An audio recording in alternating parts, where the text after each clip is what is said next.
Everyone, very good evening to all of you. मेरा नाम संतोष है और हम लोग डिस्कस करेंगे एजेंटिक एआई के बारे में, जो कि बैंकिंग डोमेन में किस तरह से यूज़ होगा, किस तरह से एजेंटिक एआई ट्रांसफॉर्म करेगा बैंकिंग सेक्टर को। ठीक है, तो हम लोग स्टार्ट करते हैं इसे। तो जैसे कि हमारा बैंकिंग सेक्टर में पुराने समय में मैनुअल वर्क होता था, पेपर वर्क होता था। ठीक है, किस तरह से काम होता था, जैसे कि हमें कोई डिपॉजिट करना है तो हमें पहले मैनुअली एक पेपर फिल करना होता था, या विड्रॉ करना है तो उसके लिए हमें पेपर वर्क करना पड़ता था।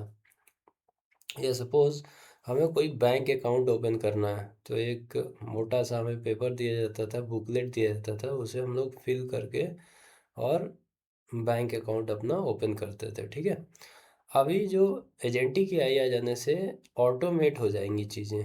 उसके बाद से हमारा मोबाइल में नेट बैंकिंग वगैरह हुआ, फिर उसके बाद मोबाइल का एक रिवॉल्यूशन आया तो उसमें थोड़ा और अच्छी चीज़ें हो गई, मोबाइल बैंकिंग वगैरह यूज़ होने लगा। और स्कैनिंग के थ्रू हम लोग क्या कर सकते हैं, एक छोटा सा केवाईसी करके, एक छोटा सा अपना अपडेट दे के, बैंकिंग डिटेल दे के हम स्कैन का कोई भी प्राइवेट सेक्टर का, चाहे वो प्लेटफॉर्म हो या गवर्नमेंट सेक्टर के, बहुत सारे प्लेटफॉर्म हैं। मैं स्पेसिफिक किसी का नाम नहीं लेना चाहता हूँ, बहुत सारे हैं जो मार्केट में यूज़ होते हैं। ठीक है, तो उनका यूज़ करके हम लोग बैंकिंग सेक्टर को और आसान बना दिए।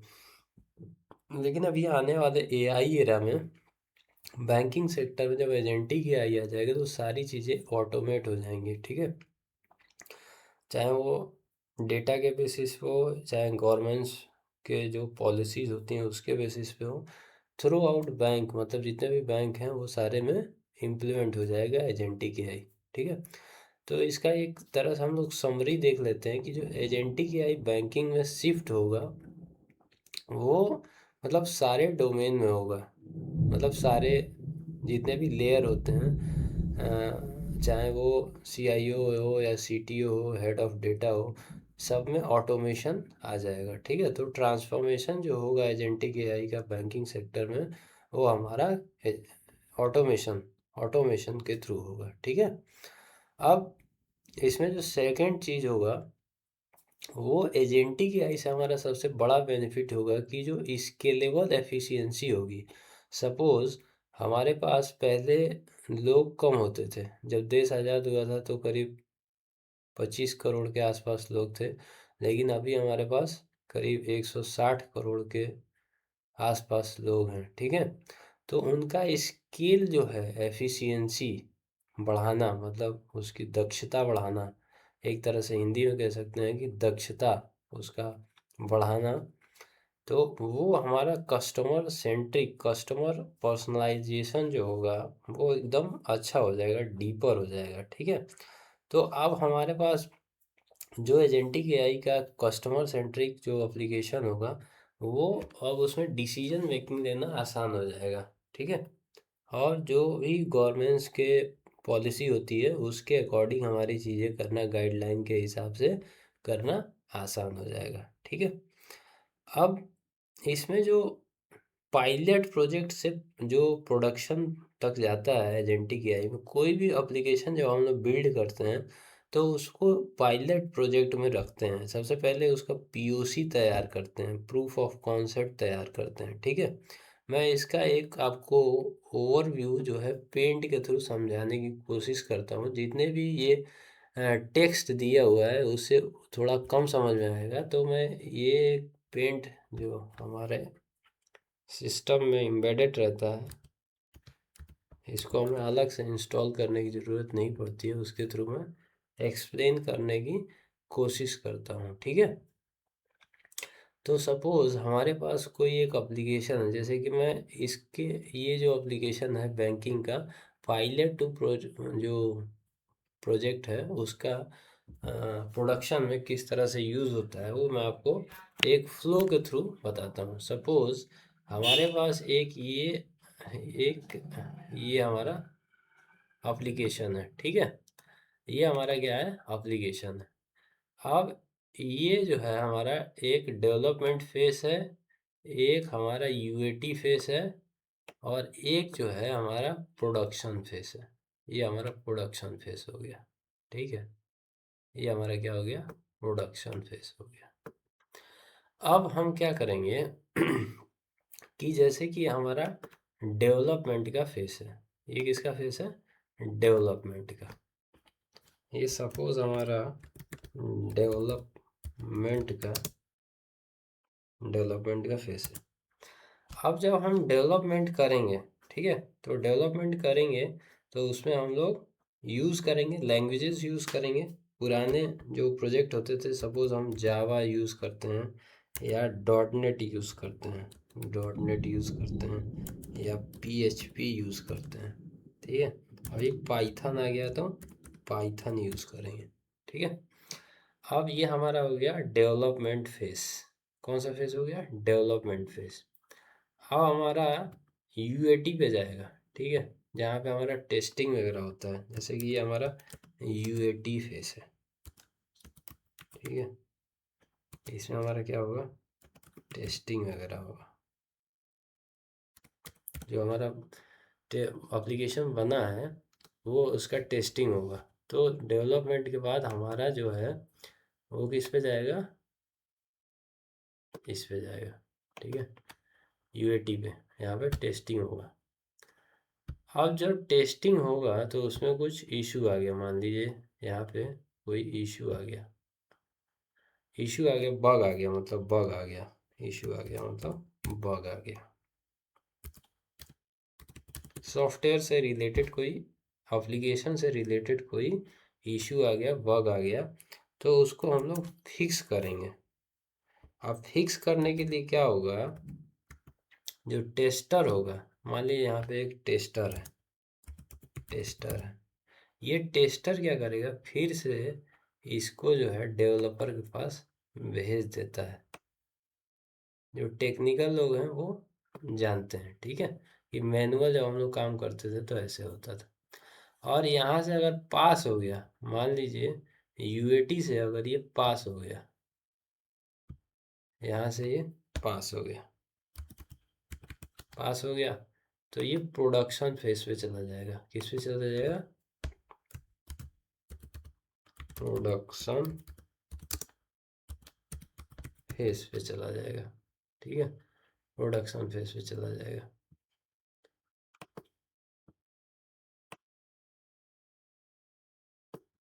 प्रोडक्शन फेज पे आ गया।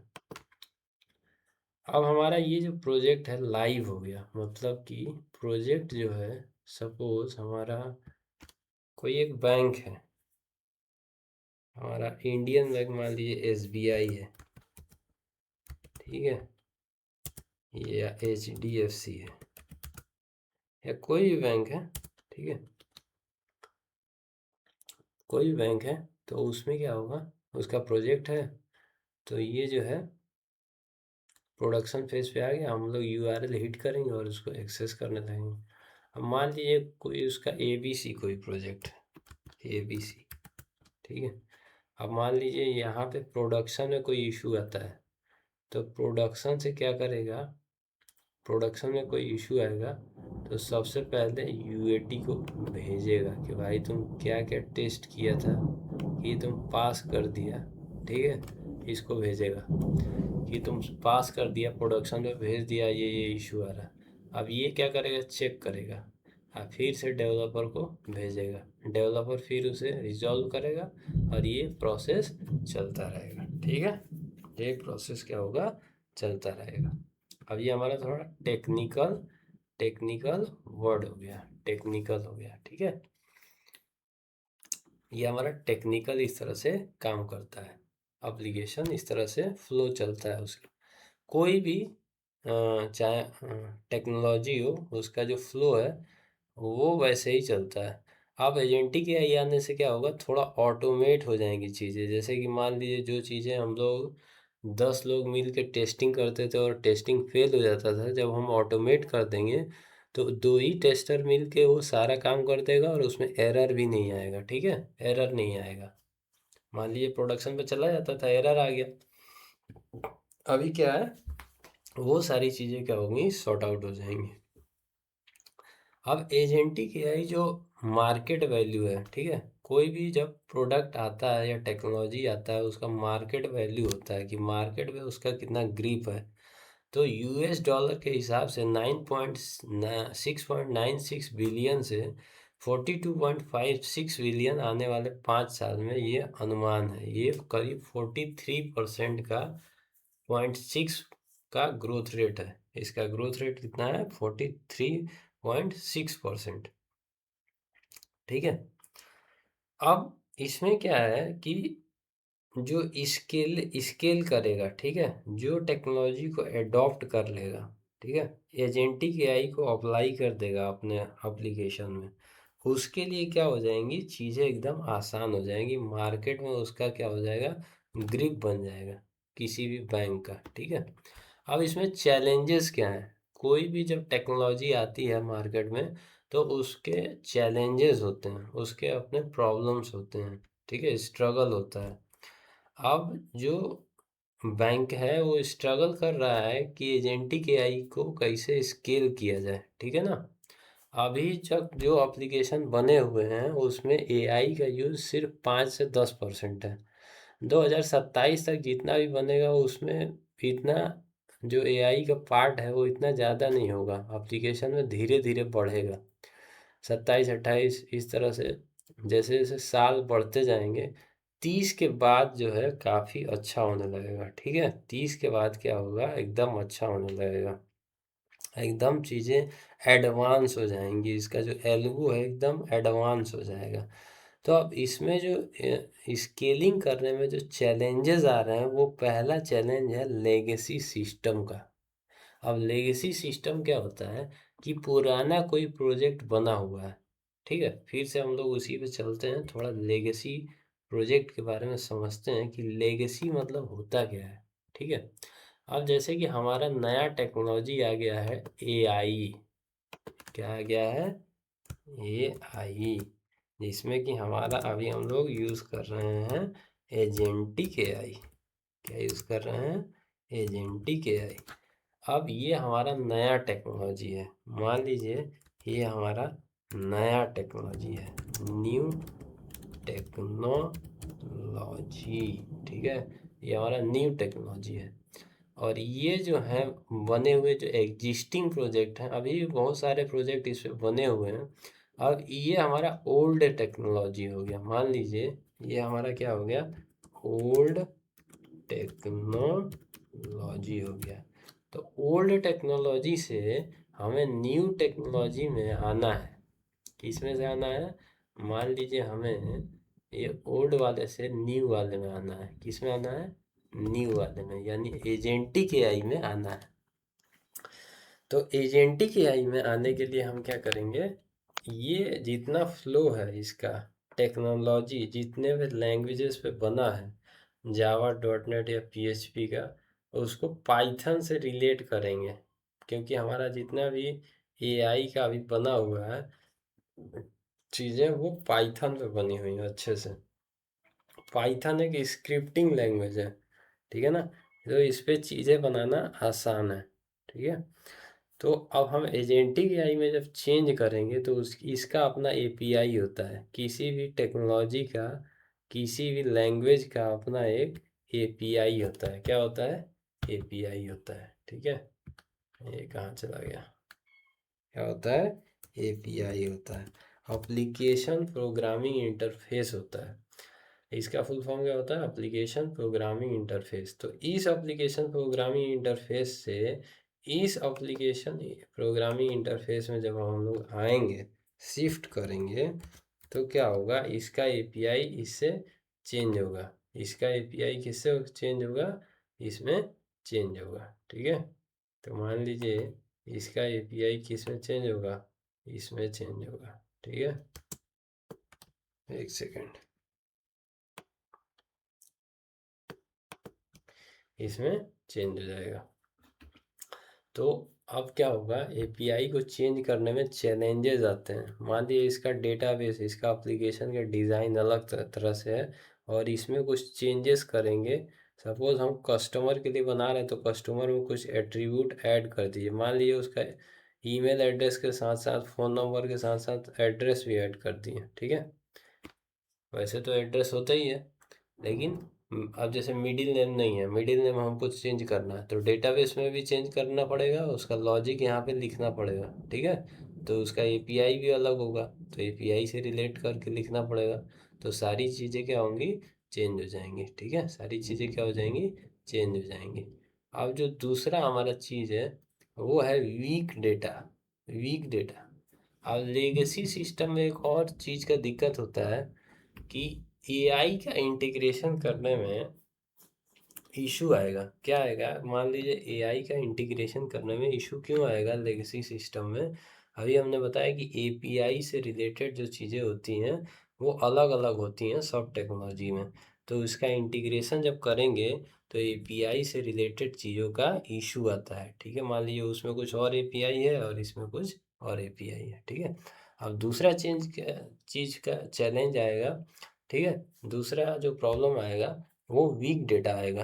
क्या आएगा, वीक डेटा, ठीक है। Limits reliable AI decision. Weak data क्या होता है, सपोज हमारे पास कोई एक कस्टमर है, ठीक है। वो कस्टमर का पूरा डिटेल हमारे पास नहीं है, हमें 20 एट्रीब्यूट्स हैं, 20 कॉलम हैं डेटाबेस में, और उसका डिटेल हमारे पास सिर्फ कितना है, 12 से 15 है। कितना डिटेल है, 12 से 15 कॉलम का डिटेल है। तो बाकी जो 5 या 10 कॉलम है वो बच जाएंगे। तो ऐसे डेटा को वीक डेटा कहते हैं। या कोई रिडंडेंट डेटा है, एक ही डेटा बार बार है, तो ऐसे डेटा को हम लोग क्या बोलेंगे, वीक डेटा बोलेंगे। और उसका डिसीजन मेकिंग करने में हमको इशू आता है। क्या करना है, डिसीजन मेकिंग करने में इशू आएगा। अब तीसरा चीज है स्किल गैप का। हमारे पास मार्केट में रिक्वायरमेंट है 1 लाख का, मान लीजिए 1 लाख का रिक्वायरमेंट है, और हमारे पास एजेंटिक एआई से रिलेटेड सिर्फ 10,000 लोग हैं। तो स्किल गैप हो गया, है ना। या जो हैं वो पूरा अप टू डेट नहीं है। मान लीजिए जो चीज़ हमको स्कूल या कॉलेजेस में पढ़ाया जाता है, आजकल स्कूल से भी लोग हायर करते हैं, तो स्कूल या कॉलेज में जो भी चीज़ पढ़ाया जाता है उसको, टेक्नोलॉजी को इंडस्ट्री लेवल का है कि नहीं है, ये सिलेबस हमें क्या करना पड़ेगा, अप टू डेट रखना पड़ेगा। किसे, इंडस्ट्री से रिलेटेड।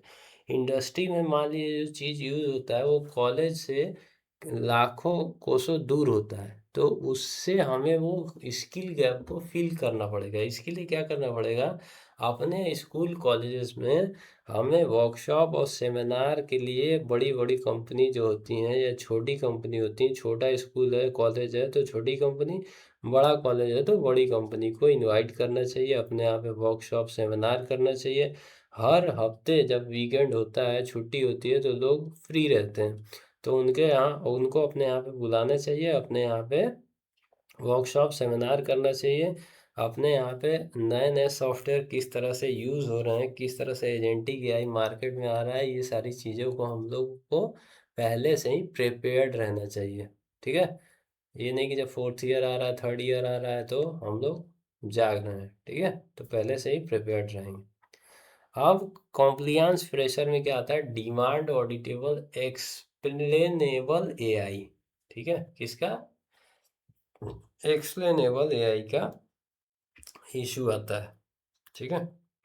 अब last but not least, scaling gap. अब जो भी प्रोजेक्ट बनेगा, पायलट प्रोजेक्ट बनेगा, उसका प्रोडक्शन पर डिप्लॉयमेंट होगा, तो स्केल करने में जो गैप आता है, स्केल करने में मान लीजिए हमको डेडलाइन दिया गया है कि कोई भी 1 महीने बाद ये चीज़, ये मॉड्यूल हमारा प्रोडक्शन पे जाना चाहिए। कहाँ पे जाना चाहिए, प्रोडक्शन पे जाना चाहिए, ठीक है। लेकिन 1 महीने बाद हमारा मॉड्यूल अभी तैयार नहीं हुआ है, मान लीजिए 20-30% ही तैयार हुआ है, तो स्केलिंग का गैप का इशू आता है, ठीक है। तो उसके लिए हमें मॉड्यूल वाइज में अच्छे अच्छे जो मॉड्यूल्स के लेयर होते हैं, उनका जो डेवलपमेंट और डिप्लॉयमेंट का प्रोसेस होता है, जो मॉडल होते हैं, वाटरफॉल मॉडल और कई सारे 5-6 मॉडल होते हैं, ठीक है, उसको किस तरह से यूज़ कर सकते हैं, ये सब चीज़ें इसमें दिया रहता है कि किस तरह से हम लोग चीज़ों को डेवलपमेंट अच्छे से पैरेलली कर सकते हैं। तो ये सारे जो स्केलिंग का एजेंटिक एआई का स्ट्रगल है बैंकिंग सेक्टर में, इसे हम लोग सॉर्ट आउट करके और अपना एप्लीकेशन अच्छे से अच्छा एजेंटिक एआई रिलेटेड बना सकते हैं, जो कि कस्टमर सेंट्रिक होगा, जो लेमैन भी यूज़ कर सकता है। ठीक है, अब नेक्स्ट स्लाइड में हम लोग देखेंगे कि लेगेसी जो प्रोसेसेस होता है सॉइड सिस्टम का, उसमें ओल्डर वर्कफ्लो, लेगेसी जो प्रोसेस है उसमें ओल्डर वर्कफ्लो है। ठीक है, ओल्डर वर्कफ्लो क्या होता है कि जैसे जब कोई एप्लीकेशन या सॉफ्टवेयर बनता है तो उसका वर्कफ्लो बनता है, वर्कफ्लो में डेटा कैसे जाएगा ये बनता है। क्या बनता है? वर्कफ्लो बनता है। वर्कफ्लो में डेटा कैसे फ्लो होगा ये बताया जाता है। अब पहले क्या होता था कि सपोज हमारे पास आईटी सेक्टर में अलग अलग टीम होता है। क्या होता है? अलग अलग टीम होता है। अब मान लीजिए हमारा आईटी सेक्टर में अलग अलग टीम होगा। अब मान लीजिए ये हमारा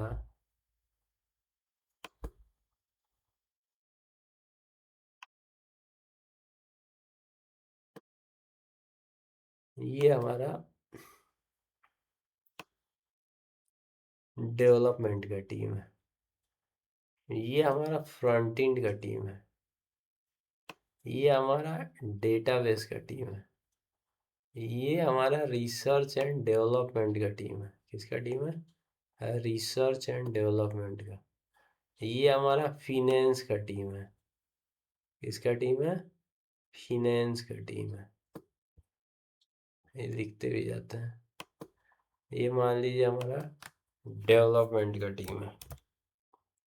ठीक है, डेवलपमेंट टीम। ये हमारा हो गया टेस्टिंग का टीम। टेस्टिंग का टीम। ये हमारा हो गया फिनेंस का टीम। प्रोजेक्ट बनेगा तो उसको पैसे चाहिए ना, तो फिनेंशियल टीम होना चाहिए, नहीं तो कैसे काम चलेगा, है कि नहीं?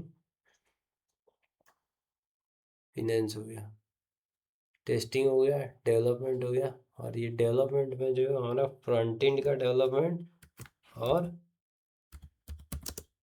फ्रंट एंड का डेवलपमेंट का टीम हो गया, और ये हमारा बैक एंड का डेवलपमेंट का टीम हो गया।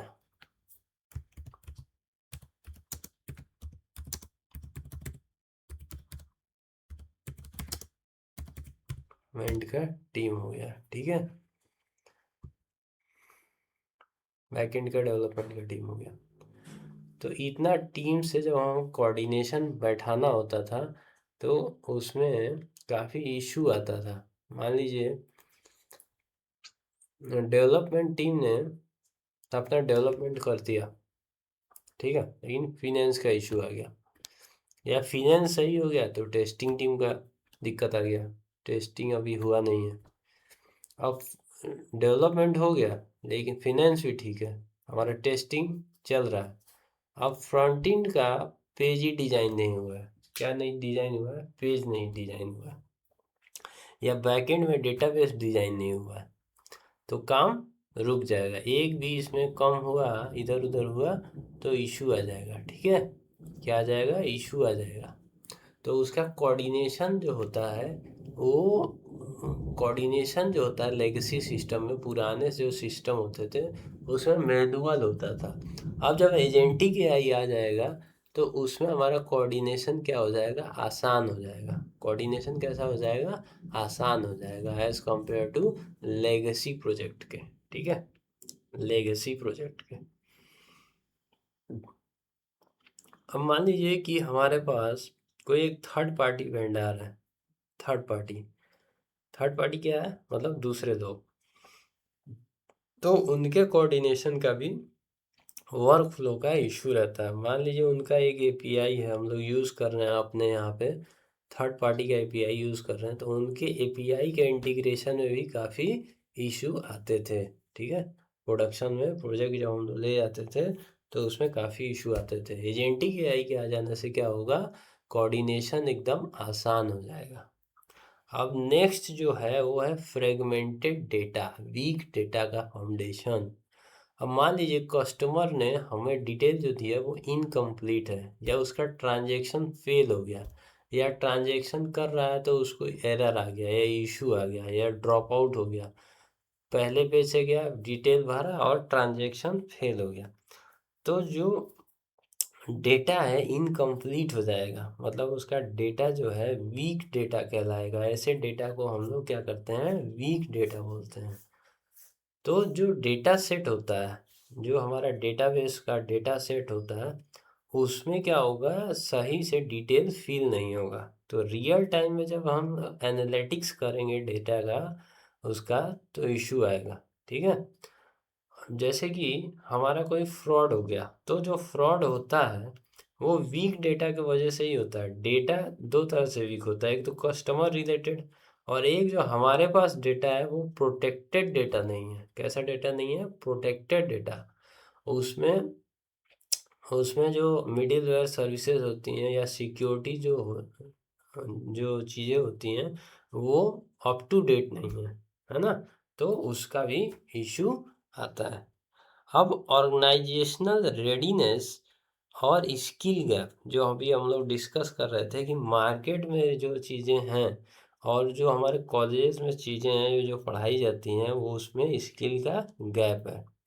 ठीक है, मशीन लर्निंग के जो ऑपरेशन है, जो इंजीनियर लोग पढ़ते हैं या प्लेटफॉर्म इंजीनियर हैं, जो प्रोडक्ट के ओनर होते हैं, वो जो एजेंटिक एआई सिस्टम रन करते हैं, तो उसमें क्या है, स्किल गैप है। और इस गैप को हम लोग कैसे कम कर सकते हैं, अभी हम लोगों ने डिस्कस किया था कि उसको बार बार अपना वर्कशॉप सेमिनार करके इन सब चीज़ों को हटा सकते हैं। तो पायलट प्रोजेक्ट्स जब प्रोडक्शन पे जाएगा, स्केलिंग जब होगा कैपेबिलिटी का, तो ये सारी चीज़ों का इशू नहीं आएगा। ठीक है, रेगुलेटरी, अब कोई भी जब चीज़ बनता है तो उसका रेगुलेशन होता है, चाहे वो गवर्नमेंट से रिलेटेड हो। अब जैसे बैंकिंग सेक्टर में, तो बैंक का रेगुलेशन कौन करता है, अपने यहाँ पे आरबीआई करता है।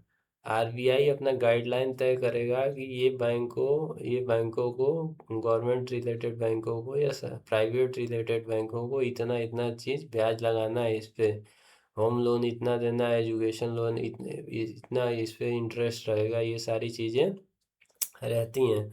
तो जो टेक्निकल टीम होता है उसमें कोऑर्डिनेशन इसी तरह से होता है, रेगुलेशन। अब वो डेवलपर को इतना नहीं पता रहता, वो किसे कांटेक्ट करेगा, फिनेंस टीम से। या बैंकिंग सेक्टर का अगर प्रोजेक्ट है तो बैंकिंग के बारे में हमको थोड़ा नॉलेज होना चाहिए। ठीक है ना, जब बैंकिंग का प्रोजेक्ट बनाते हैं तो। या जैसे कि कार्ड वगैरह का इशू आ गया, डेबिट कार्ड या क्रेडिट कार्ड ब्लॉक हो गया, ठीक है, तो उसको किस तरह से उसका रेगुलेशन के थ्रू हम लोग, रेगुलेशन गाइडलाइन होता है ना सही करने का, ठीक है, तो उसके थ्रू हम लोग कैसे सही कर सकते हैं, ये सारी चीज़ें इसमें रहती हैं। ठीक है, अब उसमें जो pilot that do not scale, ठीक है, अब बहुत सारे प्रोग्राम होते हैं जो कि हमारे क्या होते हैं, स्केलेबल का इशू आता है। पायलट प्रोजेक्ट में जो बनता है प्रोजेक्ट, उसका स्केल करने का इशू आता है। और उसमें क्या क्या दिक्कत आता है, सबसे पहले तो डेटा का इशू आता है, गवर्नेंस का इशू आता है, ठीक है, ये सारे, या फ्रॉड का इशू आता है। तो तो ये सारी चीज़ें जो होती हैं पायलट प्रोजेक्ट से जब प्रोडक्शन में जाते हैं, तो इन सब चीज़ों का ध्यान रखना चाहिए कि ये चीज़ों को ध्यान में रख के हम जब बनाएंगे, तो जब प्रोडक्शन में जाएगा तो इशू कम आएंगे। ठीक है।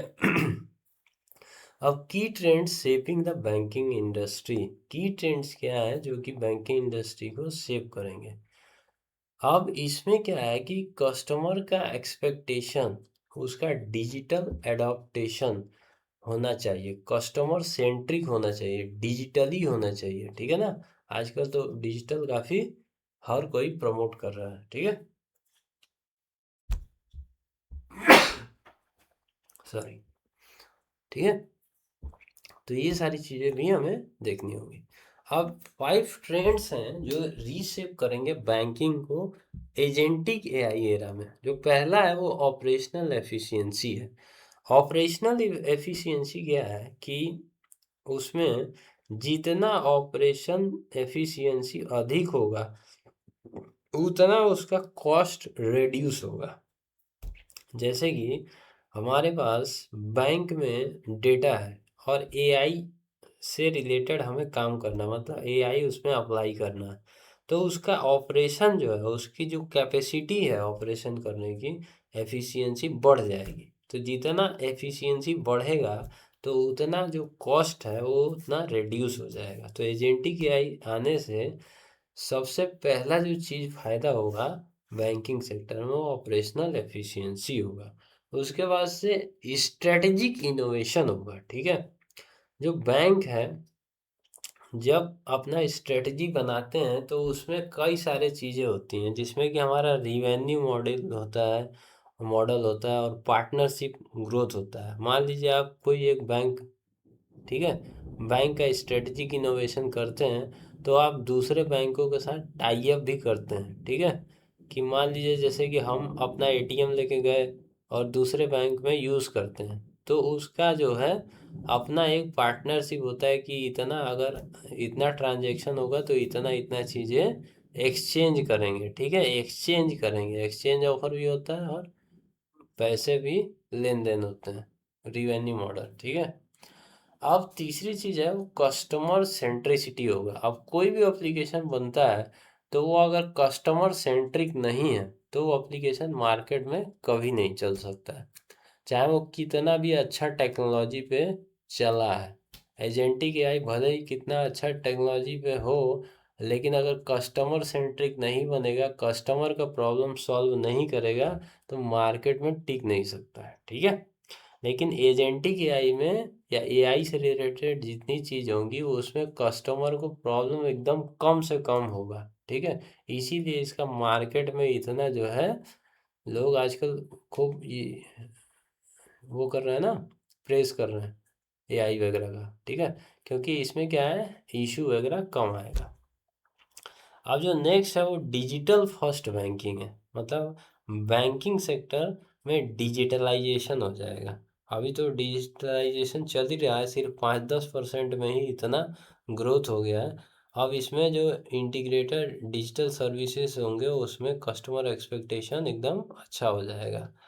नेक्स्ट है risk and regulation resilience. Bank enhance करेगा कॉम्प्लियंस को और एडेबिलिटी को, जो रेगुलेटरी एडॉप्शन के लिए, चेंजेस के लिए। ठीक है, नेक्स्ट जो है वो रीडिफाइनिंग डिजिटल फर्स्ट बैंकिंग। अब इसको डिटेल में थोड़ा देखते हैं कि जो डिजिटल फर्स्ट बैंकिंग है उसको किस तरह से रीडिफाइन करेगा। डिजिटल फर्स्ट बैंकिंग को एजेंटिक एआई किस तरह से रीडिफाइन करेगा। जो ट्रेडिशनल बैंकिंग मेथड होते थे वो हम लोगों ने क्या किया था कि पेपर बेस अकाउंट खोलना, ब्रांच का ट्रांजैक्शन करना, मैनुअल अप्रूवल लेना, ये सारी चीज़ें एकदम पुरानी हो गई है। एजेंटिक एआई आने से जो पेपर बेस वर्क होगा या जो ब्रांच का ट्रांजैक्शन होगा, जो मैनुअल अप्रूवल हम लोगों को लेना पड़ता था, वो सारी चीज़ें ऑटोमेट हो जाएंगी एजेंटिक आने से। ठीक है, अब बैंक का जो टेक्नोलॉजी ड्रिवन सॉल्यूशन होगा, चाहे वो मोबाइल एप्लीकेशन के थ्रू हो, नेट बैंकिंग के थ्रू हो, या ऑनलाइन जो भी प्लेटफॉर्म होते हैं या क्लाउड से रिलेटेड जो सर्विसेज होती हैं, उसका जो डिमांड है वो बढ़ेगा। डिमांड क्या है, बढ़ेगा, वाइड स्प्रेड हो जाएगा। ठीक, टूल्स और टेक्नोलॉजी जो आर्टिफिशियल इंटेलिजेंस में आएगा, एजेंटिक एआई में आएगा, वो रीशेप करेगा कस्टमर एक्सपेक्टेशन को। ठीक है, कस्टमर के एक्सपेक्टेशन को क्या करेगा, रीशेप करेगा। अब इसमें जो नेक्स्ट चीज होगा, बैंकिंग ऑपरेशन में जो कन्वेंशनल एआई चैटबॉट होते थे या रोबोटिक प्रोसेस ऑटोमेशन होता था, वो रिप्लेस कर देगा कन्वेंशनल सिस्टम को, पुराने सिस्टम को। एआई चैटबॉट से अब जाए रोबोटिक सिस्टम है, तो अब 10 लोगों को एक ही चीज़ सिखाना है, बताना है, तो उसमें क्या होगा, आदमी इरिटेट हो जाता है। लेकिन कोई भी एजेंटिक एआई से रिलेटेड ऑटोमेटिक रोबोटिक सिस्टम हम लगा देंगे तो वो एक चीज़ को अगर 100 बार भी या 1000 बार भी बताना होगा तो बताएगा, बिना इरिटेशन के, बिना रुके थके। ठीक है, तो 24/7 हमारा जो है एप्लीकेशन चलता रहेगा, हमारा सर्विसेज चलता रहेगा, बैंकिंग के सर्विसेज चलता रहेगा। कस्टमर आएगा कुछ पूछने तो वो एक बार नहीं 100 बार बताएगा, ठीक है। तो ये जो डिजिटलाइजेशन है ये हमारा जो है इंक्रीज करेगा साइबर थ्रेट को रोकने में, ठीक है। जो फेक चीज़ें होती हैं, डीप फेक होती है, जो आइडेंटिटी किसी का चुरा के मिस इन्फॉर्मेशन करके ऑडियो वीडियो फ्रॉड करके लोग यूज़ करते हैं, ये सारी चीज़ें क्या हो जाएंगी, ख़त्म हो जाएंगी। साइबर सिक्योरिटी एकदम अच्छा हो जाएगा एजेंटिक एआई आने से, ठीक है। तो ये सारी चीज़ें जो हैं रीडिफाइन करेगा डिजिटल फर्स्ट बैंकिंग में कौन, एजेंटिक एआई। अब जो सेकंड चीज़ है वो है building resilience to risk and regulatory changes. अब जो सबसे पहले फाइनेंशियल क्राइसिस आया था 2008 में, उसमें क्या होता है, उसके बाद से कई सारे रेगुलेशन किए गए थे जिसके बाद से हमारा जो फाइनेंशियल स्ट्रक्चर था वो अच्छा हो गया था। फाइनेंशियल स्ट्रक्चर जो है वो थोड़ा अच्छा हो गया था। अब जो बैंकिंग सेक्टर है आने वाले समय में और अच्छा हो जाएगा एजेंटिक एआई के आ जाने से। जितने भी हमारे फ्रीक्वेंट ऑडिट वगैरह होते हैं, बैंक में ऑडिट वगैरह होते हैं ना, तो उससे पता चलता है कि ये चीज़ें यहाँ यहाँ पे फाइनेंशियल स्टेबिलिटी की ज़रूरत है, ये इशू आ रहा है। ये कोई एक स्पेसिफिक कस्टमर हो, चाहे वो कोई ऑर्गेनाइजेशन हो जो कि बैंकिंग डोमेन को यूज़ करता है, तो उसमें जो है जो भी इशू आते हैं ऑडिट वगैरह जब हम लोग करते हैं तो उसमें सारी चीज़ें फाइंड आउट होती हैं, तो उनको सॉल्व करना और उसके स्ट्रक्चर को अच्छा करना और भी आसान हो जाएगा ये सब चीज़ें आने से, ठीक है। तो ये हमारा एक सेकंड चीज़ हो गया। अब नेक्स्ट जो है वो एडवांसिंग कस्टमर सेंट्रिसिटी और एक्सपीरियंस बढ़ जाएगा। उसका जो कस्टमर सेंट्रिसिटी होगा एडवांसमेंट का बढ़ जाएगा। पर्सनलाइज बैंकिंग जो होगा वो अब कोई हमारे लिए ये नहीं रहेगा, है ना, ड्रीम नहीं रहेगा पर्सनलाइज बैंकिंग। एजेंटिक एआई आ जाने से पर्सनलाइज बैंकिंग हमारा ड्रीम नहीं रहेगा। जैसे कि मिलेनियर जो एज ग्रुप आजकल चल रहा है कि जेनजी है ना, इतने से इतने तक जेनजी है, जेन अल्फा है या मिलेनियंस है, तो उनका एक अपना इंटरेस्ट होता है। जैसे नए जो लोग होते हैं उनका जैसे मूवी वूवी से रिलेटेड, तो वो बैंकिंग सेक्टर को ज़्यादा कहाँ पे यूज़ करेंगे, ट्रैवल करने में या बैंकिंग में या स्विगी जोमेटो से खाना मंगाने में। उसी तरह से जो है थोड़े ज़्यादा उम्र के लोग हैं वो अपना वर्किंग में, ठीक है, वर्क वगैरह अगर कर रहे हैं तो उसमें करेंगे, या पेरेंट्स हैं तो अपने स्टूडेंट से रिलेटेड जो खर्चे होते हैं उससे रिलेटेड अपना जो फाइनेंशियल पर्सनलाइजेशन जो है वो कर सकते हैं। और जैसे बुजुर्ग लोग हैं तो उनका अपना क्या है, चिट चैट थोड़ा करेंगे, इधर उधर घूमने जाएंगे स्पिरिचुअल प्लेसेस पे, तो उनका जो है पर्सनलाइजेशन बैंकिंग उस सेक्टर में हो जाएगा। तो ये जो हमारा एआई ड्रिवन एनालिटिक्स होगा या फिनटेक पार्टनरशिप होगा, उसमें जो है एजेंटिक एआई के थ्रू हम लोग डेटा जो है पर्सनलाइज कर सकते हैं। पर्सनलाइज बैंकिंग जो होगा वो कर सकते हैं मोबाइल बैंकिंग के थ्रू, या जो भी हमारा एप्लीकेशन होगा बैंकिंग का एप्लीकेशन, उसमें एजेंटिक एआई आ जाने से ये सारी चीज़ें स्पेसिफिक हो जाएंगी। क्या हो जाएंगी, स्पेसिफिक हो जाएंगी। Sustaining growth through strategic innovation, strategic innovation, ठीक है। अब जो ग्रोथ रेट होगा उसमें स्ट्रेटेजिक जो इनोवेशन है, ठीक है। अब जो स्ट्रेटेजिकली इनोवेशन कर, जैसे हम लोगों ने डिस्कस किया कि उसमें पार्टनरशिप और जो रिवेन्यू मॉडल होता है उसके थ्रू करते हैं, उसमें वेल्थ मैनेजमेंट भी होता है, ठीक है। और पेमेंट जो सेगमेंटेशन होता है उसमें प्रॉफिटेबिलिटी भी सोचा जाता है, डिजिटल वैलेट्स वगैरह का भी यूज़ कर सकते हैं, ठीक है। तो ये सारी चीज़ें हमारा है ग्लोबल मार्केट में, जैसे कि इसमें दिया है कि with projection estimated that fintech could generate more than 4.7 trillion US dollar in global annual revenue, ठीक है। तो आप सोच सकते हो कि एक स्पेसिफिक डोमेन में, बैंकिंग सिर्फ डोमेन में 4.7 ट्रिलियन का ग्लोबल एनुअल रिवेन्यू होने वाला है, ठीक है, रिवेन्यू होने वाला है।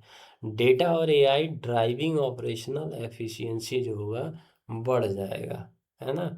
डेटा और एआई से जो ऑपरेशनल एफिशिएंसी होता है वो किसमें, बैंकिंग सेक्टर में एजेंटिक एआई के आ जाने से बढ़ जाएगा, जिससे कि हमारा डिसीजन मेकिंग करना और कस्टमर का इंटरेक्शन बढ़ जाएगा। कस्टमर का इंटरेक्शन क्या हो जाएगा, बढ़ जाएगा एज कंपेयर टू पहले के। ठीक है, अब उसमें ट्रांजैक्शन का भी ऑटोमेशन हो जाएगा, तो लार्ज जो ट्रांजैक्शन डेटा वॉल्यूम आता है उसको मैनेज करना, उसका ऑपरेशन एफिशिएंसी बढ़ाना एकदम आसान हो जाएगा एजेंटिक एआई के थ्रू। ठीक है, अब एजेंटिक एआई का जो एडॉप्शन है यूएस बैंकिंग में, ये एक यूएस का ये डेटा दिया हुआ है कि 40% ग्लोबल एजेंटिक एआई का अडॉप्शन है ईयर ओवर ईयर, है ना। मतलब 40% ग्लोबल एजेंटिक का यूज करेगा कौन, यूएस, यूएस का बैंकिंग। ठीक है, अपने यहाँ पे भी काफ़ी मतलब पेस जो है बढ़ रहा है एप्लीकेशन में, या जो भी एप्लीकेशन जो मोबाइल में रहता है उसके थ्रू काफ़ी लोग जो है आप ट्रांजैक्शन कर रहे हैं, तो वो ऑटोमेटिक क्या है, एजेंटिक एआई का यूज़ कर रहे हैं, तो अपने यहाँ पे भी ये परसेंटेज जो है बढ़ता जा रहा है। ठीक है, बढ़ता जा रहा है। तो इसमें क्या है कि जैसे कि हाइपर जो स्केलिंग होता है इन्वेस्टमेंट का क्लाउड इंफ्रास्ट्रक्चर पे, जो एआई एमएल होता है उसका जो स्टोरेज होता है वो जो क्लाउड पे होता है। ठीक है, तो क्लाउड से रिलेटेड क्या है, चीज़ों का जो इंफ्रास्ट्रक्चर का स्टोरेज पावर का कॉस्ट क्या होगा, बढ़ेगा। क्या होगा, कॉस्ट बढ़ेगा।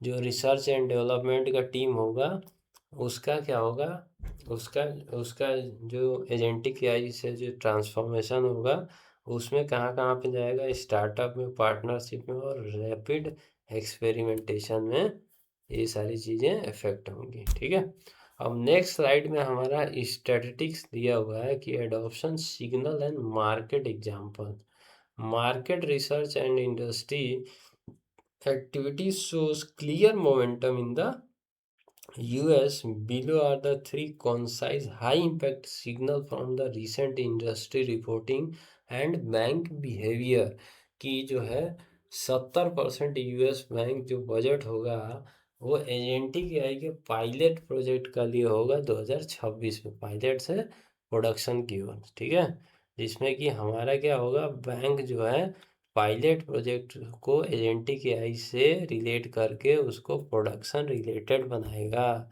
ठीक है, इसमें कई सारी बड़ी बड़ी कंपनियां हैं, जिसमें कि एक गोल्डमैन सैच भी है जो कि इन्वेस्ट कर रहा है एजेंटिक एआई के स्टार्टअप में, जो हमारा क्या करेगा, रिस्क मैनेजमेंट, पीएनसी और एक्सप्लोरिंग ऑटोनोमस लोन डिसीजनिंग, ये सारी चीज़ें हमारी हैं।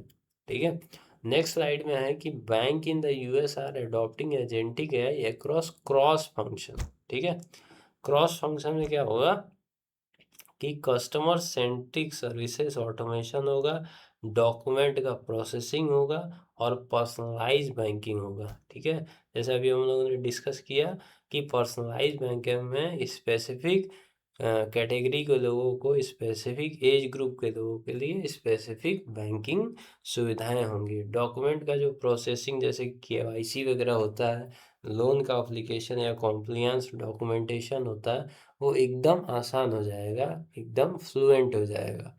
ठीक है, कस्टमर सर्विस का जो ऑटोमेशन होगा वो वर्चुअल असिस्टेंट के थ्रू, टूल्स और टेक्नोलॉजीज के थ्रू एकदम आसान हो जाएगा। कैसा हो जाएगा, एकदम आसान हो जाएगा एजेंटिक एआई के आ जाने से। अब जो नेक्स्ट है वो हमारा सर्वे का evidence of rising investment and scale.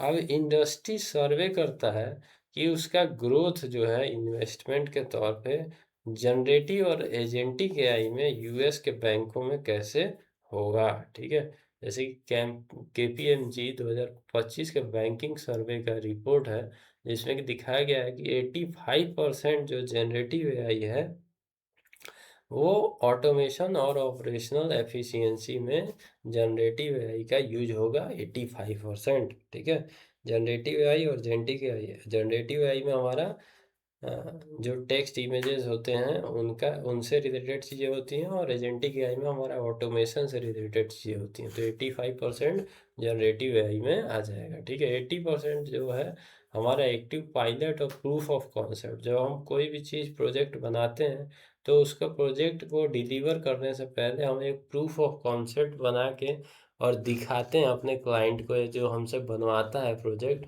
उसका जब लाइव डिप्लॉयमेंट करते हैं तो उससे पहले हम एक प्रूफ ऑफ कॉन्सेप्ट उसको बना के दिखाते हैं, ठीक है। अब 79% are investing in generative AI. कितना परसेंट? 79%। और उससे टूल्स और टेक्नोलॉजी से रिलेटेड जैसे चैट जीपीटी और जेमिनी है, उसका एंटरप्राइज में इनेबल कितना परसेंट कर रहे हैं? 71%। तो ये सारा एक डेटा है, ठीक है। अब एजेंटिक एआई का ट्रांसफॉर्मेशनल फ्रेमवर्क है वो कैसा है, इसको देखते हैं। अब जो एजेंटिक एआई का ट्रांसफॉर्मेशन फ्रेमवर्क है, उसमें हम लोग स्ट्रेटेजिकली या स्केलेबल या ट्रांसफॉर्मेटिव हेल्प जो है बैंक का, वो सेफली और सस्टेनेबली कर सकते हैं। जो बैंक है वो जब एजेंटिक एआई का फ्रेमवर्क एडॉप्ट करेगा तो उसका स्ट्रक्चर, उसका रिस्क का अवेयरनेस और वैल्यू का पाथवे जो होगा, वो डिप्लॉय जब करेगा एआई को, तो उसको जो है ट्रांसफॉर्मेशन मेजरेबल होगा। उसके ट्रांसफॉर्मेशन को हम लोग मेजर कर सकते हैं, ठीक है, मेजर कर सकते हैं। अब जो इसमें चार चीज़ें दी गई हैं कि E for enablement, productivity, scalability and transformation. Enablement में हमारा क्या है कि जैसे क्लाउड एपीआई और ये सब जो ओपन प्लेटफॉर्म है, उसके इनेबलमेंट से हमारा एजेंटिक एआई से जो रिलेटेड चीज़ें होंगी उससे बेनिफिट होगा, उसका प्रोडक्टिविटी बढ़ेगा, उसका स्केलेबिलिटी बढ़ेगा, ट्रांसफॉर्म होगा, ठीक है। जैसे कि हमारा प्रोसेस ऑटोमेशन बढ़ेगा, रोबोटिक्स प्रोसेस ऑटोमेशन और एआई का कोपायलट जो है, ये सारी चीज़ें हमारी प्रोडक्टिविटी को बढ़ा देगा। और इंफ्रास्ट्रक्चर एजिलिटी और जो ग्रोथ रेट है वो हमारा स्केलेबिलिटी को बढ़ाएगा। और ट्रांसफॉर्म किस में करेंगे हम लोग? एजेंटिक एआई के जो कि एआई का एक पार्ट है एजेंटिक सिस्टम को, डेटा लेड डिसीजन के थ्रू, ठीक है। अब जो एजेंटिक एआई का वैल्यू ट्रांसफॉर्मेशन है, एजेंटिक एआई का वैल्यू ट्रांसफॉर्मेशन किस तरह से है वो दिखाया गया है कि एजेंटिक एआई का वैल्यू ट्रांसफॉर्मेशन किस तरह से होगा, ये दिखाया गया। इनेबलमेंट, एक्सपेरिमेंटेशन, पायलट, री invention, productivity, scaling use cases, scalability, rapid adoption और ट्रांसफॉर्मेशन इंस्टीट्यूशनलाइजेशन, ये सारी चीज़ें दी हुई हैं, ठीक है। अब हमारा इनेबलमेंट, एक्सपेरिमेंटेशन, पायलट, री इन्वेंशन में स्मॉल पायलट में जनरेटिव एआई का चैटबॉट है या डॉक्यूमेंटेशन समराइजेशन है, इसमें हम लोग टेस्टिंग वगैरह पे फोकस करेंगे। प्रोडक्टिविटी का स्केल का यूज कैसे करेंगे? इंटीग्रेशन का बैंकिंग जो सिस्टम है उसके थ्रू करेंगे या ब्रॉडर डिप्लॉयमेंट के थ्रू करेंगे, जिसमें हम फोकस करेंगे आरओआई वैलिडेशन में और ऑपरेशनल एफिशिएंसी में। वैलिडेशन क्या होता है? जब प्रोडक्ट कोई भी एप्लीकेशन बनाते हैं तो उससे वैलिडेशन का हम लोग फ्रंट एंड से रिलेटेड और बैक एंड से रिलेटेड दोनों चीज़ें करते हैं। स्केलेबिलिटी का रैपिड एडॉप्शन होता है, जिसमें कि हम लोग एजेंटिक एआई या बैंक का जो गवर्नेंस का इथिकल फ्रेमवर्क होता है उसमें बैलेंसिंग, ऑटोमेशन और कॉम्प्लियंस और रिस्क मैनेजमेंट के थ्रू करते हैं, ठीक है। ट्रांसफॉर्मेशन जो होता है वो ऑपरेशनल मॉडल का भी होता है, एजेंटिक एआई ड्रिवन जो बिजनेस मॉडल होता है उसके थ्रू भी होता है, और कॉम्पिटिटिव डिफरेंशिएशन के थ्रू भी होता है, ठीक है। अब इसमें दिया हुआ है कि large bank, middle size bank या लो साइज बैंक में जो होता है एडॉप्शन का लेवल, स्ट्रेटेजिक फोकस एरिया किसमें कितना ज़्यादा होता है, टेक्नोलॉजी का इन्वेस्टमेंट कितना होता है, की बेनिफिट क्या क्या होते हैं, चैलेंजेस क्या क्या हैं, किसमें कम है किसमें ज़्यादा है, ठीक है। ये सारी, या करंट मैच्योरिटी का स्टेट कितना है, ये इसके इस पूरे ग्राफ में दिखाया गया है, ठीक है। कि पर्सनलाइजेशन होगा इसमें, कस्टमर सर्विस होगा, फ्रॉड का डिटेक्शन इसमें ज़्यादा होगा, ठीक है। और इसमें हमारा अगर मॉडर्नाइज है बैंक, तो उसमें हमारा जो है पेमेंट और डिपॉजिट से रिलेटेड जो एचआर प्रोसेस होगा वो थोड़ा ठीक ठाक होगा, ठीक है। अब इसी तरह से की बेनिफिट में स्केलेबिलिटी और डीप डेटा इंसाइट, और इसमें फास्टर इनोवेशन का साइकिल दिया हुआ है। तो ये सारी चीज़ें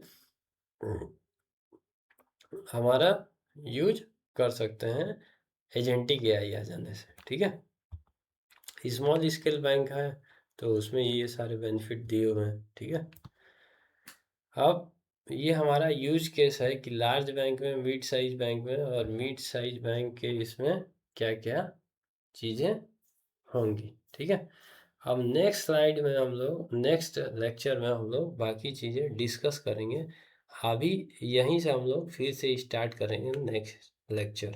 तो तब तक के लिए आप लोग हैं इस वीडियो को एंजॉय करिए, देखिए, पढ़िए, इसे अप्लाई करिए, इसे सीखिए, और कोई भी क्वेरी हो तो हमें कमेंट करके ज़रूर बताइए, और नेक्स्ट लेक्चर किस टॉपिक पे होना चाहिए आप ये भी कमेंट करके बता सकते हैं।